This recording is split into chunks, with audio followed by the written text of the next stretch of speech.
trio of national political headlines to unpack as we go under the dome. First up, the nuclear talks with Iran. They are back on today. Any deal must be done before the end of the month. But the conversation continues about that controversial letter from 47 Republican senators to Iranian leaders trying to sway them away from any deal. And despite a week of bad headlines and lots of criticism, the man behind that push says he's still 110% behind the letter.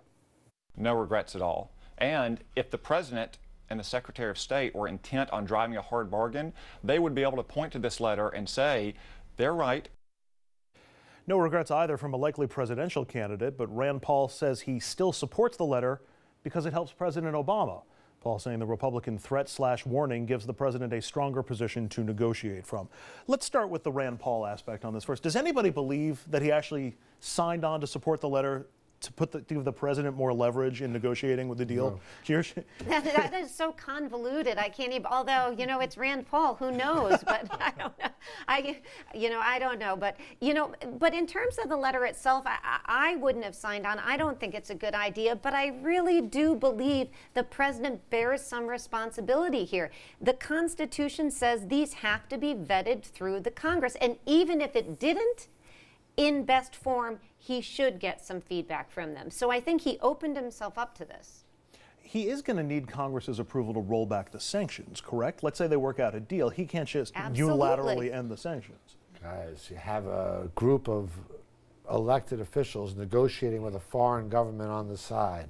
It's treasonous from my point of view. They have one commander-in-chief, one voice on negotiating with foreign governments. I can't even think, since the hostages were released, the last precedent for anything where someone actually went outside of the presidential powers and negotiated with a foreign government. It's just appalling to me. What about Pelosi with Assad? I mean, there's been several examples that you can point to where Democrats have done exactly the same thing. And I'm not saying it's good practice or good form, but I think to suggest that it's treasonous. As organized.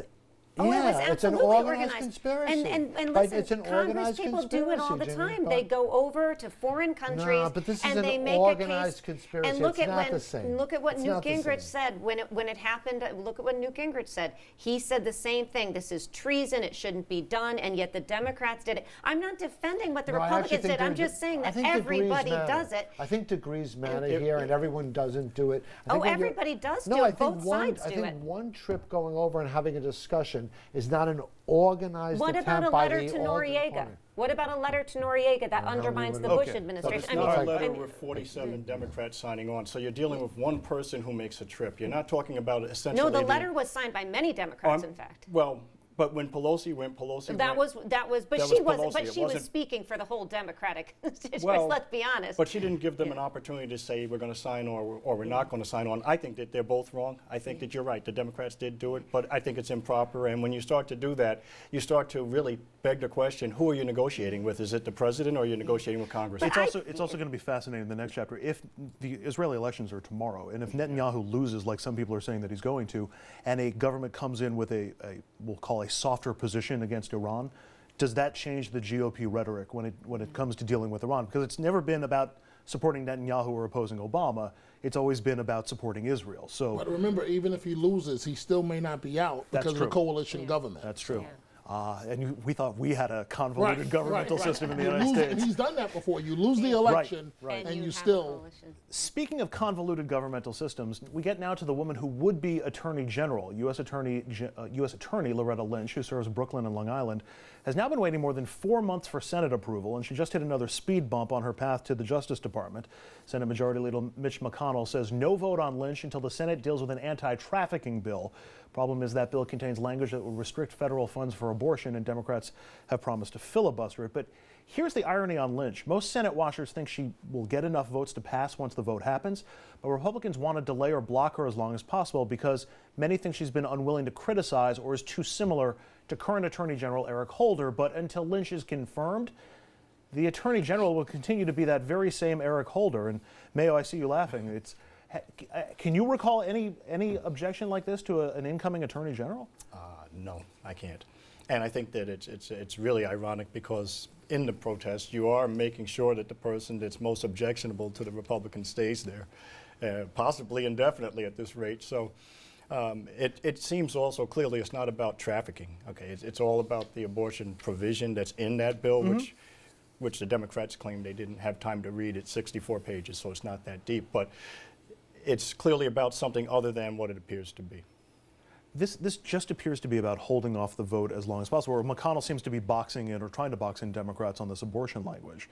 Does that hurt them in the overall political landscape? I mean, where are polls right now on abortion-related issues? Well, it's not going to hurt the Republicans, I don't think, because I don't think enough people are paying attention to it to hurt, and I don't think by the time you get to the next election. I mean, it goes back to the previous case. Both sides do this. Maybe not in the case of an attorney general, but it's been done repeatedly. And my point is, you know, Democrats cry foul when it's done to them. Republicans do as well. But the point is we have a system that allows this, and that, in my mind, is what needs to be changed. We need to get rid of the filibuster, not this idea of, oh, one side does it and the other side is angelic, because that's not the case. We'll flash forward 4 years and the other side will be doing it. And we lose. And everybody loses. Nobody is paying attention to this. I mean, you could go to almost any college in the country and ask if anybody knows who's being held up and why. They're paying attention to it now because we're covering it on RFL. Well, of course, because you're covering it. All right, finally to the latest on Hillary mail. See what I did there? And the former Secretary of State's exclusive use of personal email, will it turn against Republicans? This week, the people who brought you the never-ending hearings on Benghazi will announce new hearings over Hillary Clinton's email practices, leading some to wonder if the House will overplay its hand on Emailgate in the same way many say it has over Benghazi. And on the Republicans did it too side of the story, which always seems to happen on stories like this, the Washington Post is now reporting that Jeb Bush used personal email on issues including National Guard deployments, security issues, protecting nuclear plants, and all in the aftermath of 9/11. Plus, there are ongoing questions about his email disclosure in the days after the controversial 2000 presidential election. I would give you a summary of that, but everybody remembers the 2000 election. Jeb was the governor of Florida during all that. Jeannie, is there a chance that this begins to blow back against Republicans if they push too hard on Hillary Clinton? Absolutely. I mean, I think they have to be careful of doing that. I don't think it's happened yet, but absolutely, I think it can blow back. And you remember, Hillary Clinton was the one who criticized George W. Bush for his use of those emails during the 2008 campaign. So absolutely, this can backfire. I don't think it has yet, but it could. I think you're also going to have a chilling effect on inviting people of quality to get in politics. And if you watch the environment that we're seeing lately, you're seeing a criminalization of an entire occupation, and there are a lot of good folks who are committed to public service who just won't be involved in elected office with that kind of scrutiny. Who needs the headache for $79,000 a year? Although if you're in government, you know that you're supposed to preserve those emails. If you're in government, you're dealing with sensitive things where if you're a private person, for instance, as Jeb Bush has been recently, Jeb Bush can say, well, I didn't have to preserve my private emails when I'm not in government. So if I am the Secretary of State, I think that you do want to make sure you maintain at least control of the emails, and it's a little difficult to tell people I'm going to determine which ones you get to see. I think the truth is when you're in government in this current environment, what you see is what's the law? And can I get rid of these emails? Because if I can get rid of these emails, I don't need people, some reporter on some blog questioning what I gave my daughter for her wedding. But then you know, or what I did in my yoga class. Why do I want to make that email available to people? Why are you making that email in the first place if you know you're going to be scrutinized? Well, it's your private email. You're entitled. Then you have a second phone. I got to wrap, because up next we got to get to this case, the Durst case. Critics say that he got away with murder for far too long. Now he's facing the music after a damning recording surfaces. We're going to look at the murder case surrounding the real estate heir when we come back.